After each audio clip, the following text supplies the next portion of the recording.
Hello, সবার কি অবস্থা? সবাই কেমন আছেন? আজকে গ্রুপ ভার্বের তৃতীয় পর্ব নিয়ে চলে আসলাম। তৃতীয় পর্বে বিভিন্ন চাকরি পরীক্ষার এবং অ্যাডমিশন টেস্টের প্রিভিয়াস কোশ্চেনগুলো সলিউশন করা হবে। তো চলুন শুরু করা যাক।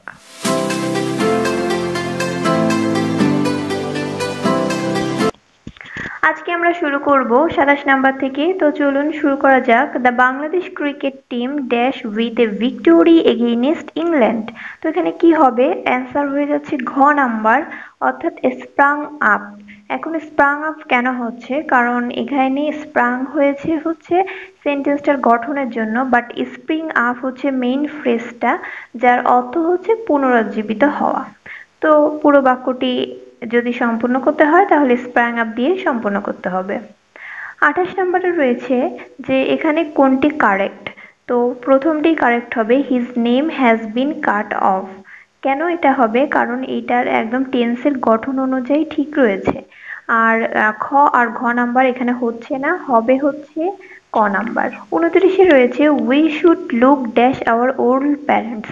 তো এখানে কি হবে? লুক আফটার হবে, কেননা লুক আফটার মানে দেখাশোনা করা। 30 নম্বরে যেটি রয়েছে, when you make a promise you must not go dash on। তো গো ব্যাক অন হবে, কেননা গো ব্যাক অন এর যে ফ্রেজ রয়েছে ওটার মানে হচ্ছে কথা দিয়ে কথা রাখা। এরপরে রয়েছে ব্যাংকের কোশ্চেন সলভ করব। একে রয়েছে children must be dash with love and care. তো এখানে বট অফ হবে, কেননা ব্রিং আপ বট অফ এটার ফ্রেজের মানে হচ্ছে কোনো কিছু দিয়ে লালন পালন করা। 2 রয়েছে I am exactly like my mother I think I have dash her. তো এখানে আছে মার মতন সেম টু সেম দেখা, অনেকেই তার মার মতন হয়ে থাকে। তো ওখানে টেকিং আফটার হবে, কেননা টেকিং আফটার মানে হচ্ছে কারো অনুরূপ হওয়া। 3 নম্বরে এখানে রয়েছে I just had to dash the order of my employers. তো এখানে কি হবে? যে এটা এমপ্লয়ার্সের অর্ডার ক্যারি আউট করতে হবে, মানে পালন করতে হবে। তো এখানে অ্যান্সার হয়ে যাচ্ছে ঘ নাম্বার, কারণ ক্যারি আউট মানে হচ্ছে পালন করা। অন্যদিকে ক্যারি অন মানে চালিয়ে যাওয়া, যা এটার সাথে সঙ্গতিপূর্ণ নয়। তারপরে ক্যারি থ্রু মানে সহায় হওয়া, ক্যারি অ্যাওয়ে অর্থাৎ ভেঙে হারিয়ে যাওয়া। তো এইগুলা এই সেন্টেন্সটার সাথে মিনিংফুল হচ্ছে না, এজন্য ক্যারি আউটই অ্যান্সার হয়ে যাচ্ছে। 4 রয়েছে I hope that the rain will dash for our picnic tomorrow. তো রেইন উইল কিপ অফ। তো আমরা মানে কি বলতে পারি যে আগামীকাল যেহেতু আমাদের বনভোজন হবে, তো বৃষ্টি পড়া যাতে অফ হয়, এই জন্য আমরা এই প্রেটা করতে পারি বা এই হোপটা আমরা রাখতেই পারি। তো কিপ অফ মানে বৃষ্টি ঝড় এইসব বন্ধ হওয়া। 5 রয়েছে the kids had prepare for the quiz and they bore with many prizes in the finale. তো এখানে বেয়ার অ্যাওয়ে মানে হচ্ছে জয় করা, ওকে। এবং এটি কিন্তু অ্যান্সার হয়ে যাচ্ছে। এখানে বোর উইথ মানে সহ্য করা, সেটা হবে না। এখানে বোঝাতে যাচ্ছে যে সঠিক মিনিং কোনটা হবে। তো অ্যান্সারে যে কয়েকটি রয়েছে তার মধ্যে ক নাম্বারটাই অ্যাপ্রোপ্রিয়েট। 6 নম্বরে যেটি রয়েছে do not look dash on woman. তো লুক ডাউন হচ্ছে ঘৃণা করা অথবা তুচ্ছ তাচ্ছিল্য করা। আমরা আমাদের সমাজে দেখেই থাকি যে নারীদের খুব তুচ্ছ তাচ্ছিল্য করা হয়। তো সেক্ষেত্রে এটি হয়ে যাবে লুক ডাউন অন, এটার মানে হচ্ছে তাচ্ছিল্য করা। সাথে যেটা রয়েছে his friend dash is word much to his despair. তো এখানে ওয়েন্ট ব্যাক অন এটি হয়ে যাবে, টেন্স অনুসারে ওয়েন্ট ব্যাক অন এটাই বসেছে, কিন্তু গো ব্যাক ওয়ান্স ওয়ার্ল্ড এটার মানে হচ্ছে যে মানে কাউকে একটা প্রতিশ্রুতি দেওয়া হলো বা ওয়াদা দেওয়া হলো, এটি ভঙ্গ করে ফেলানো। তো এখানে টোটাল যে মিনিংটি দাঁড়ায় যে his friend went back on, অর্থাৎ ক নাম্বার অ্যান্সার হচ্ছে his friend went back on his word much to his despair. তো এখানে হচ্ছে তার বন্ধু অনেকটা হতাশ হয়ে প্রতিশ্রুতি ভঙ্গ করলো, অর্থাৎ সে যে কথাটা দিয়েছিল সেটা আর রাখতে পারলো না। 8 রয়েছে I promise to dash you in all circumstance.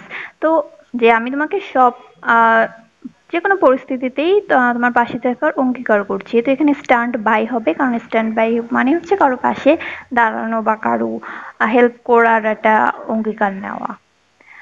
9 নম্বরে রয়েছে organising some extracurricular activities has occupied a lot of my time recently.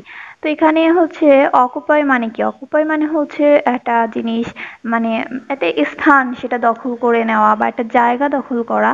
তো এখানে টেকিং আপ দিয়ে এটাকে প্রতিস্থাপন করা যায়। এই অকুপাইড মানে যা আর টেকেন আপ মানেও তাই। এই ভার্ব দুটোকে সেম ক্যাটাগরির বলে বিবেচনা করা যায়। অর্থাৎ স্থানকাল একটা একটা জায়গা দখল করে নেওয়া। সেটা কিন্তু কোনো জায়গা জমির জায়গা না।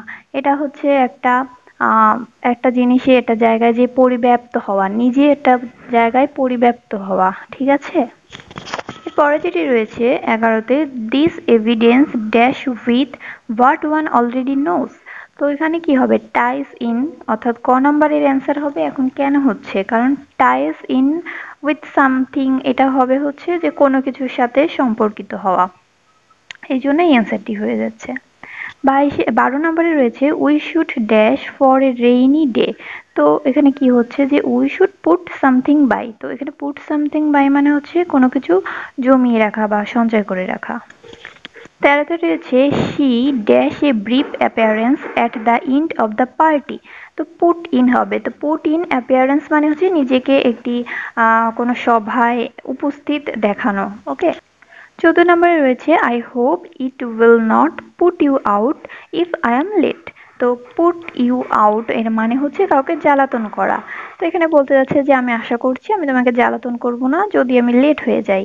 তো এখানে পুট সামবডি আউট এটার মিনিংটা হচ্ছে কাউকে জ্বালাতন করা অথবা কাউকে সমস্যায় ফেলানো।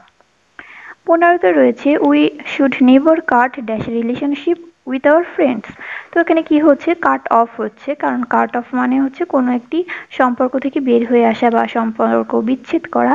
তো we should never cut off relationship with our friends. তো আমাদের ফ্রেন্ডসদের সাথে আমাদের কখনোই সম্পর্ক বিচ্ছেদ করা উচিত নয়, যদি সেই ফ্রেন্ডসের সাথে খুব ভালো রিলেশন থাকে তবে, ঠিক আছে? পরবর্তী পর্ব দেখার আমন্ত্রণ জানিয়ে আজকে এখানেই শেষ করছি। সবাই ভালো থাকবেন আর প্লিজ একটি লাইক করে দেবেন। আর যদি ভালো লেগে থাকে চ্যানেলটিকে সাবস্ক্রাইব করতে একদমই ভুলবেন না। Thank you.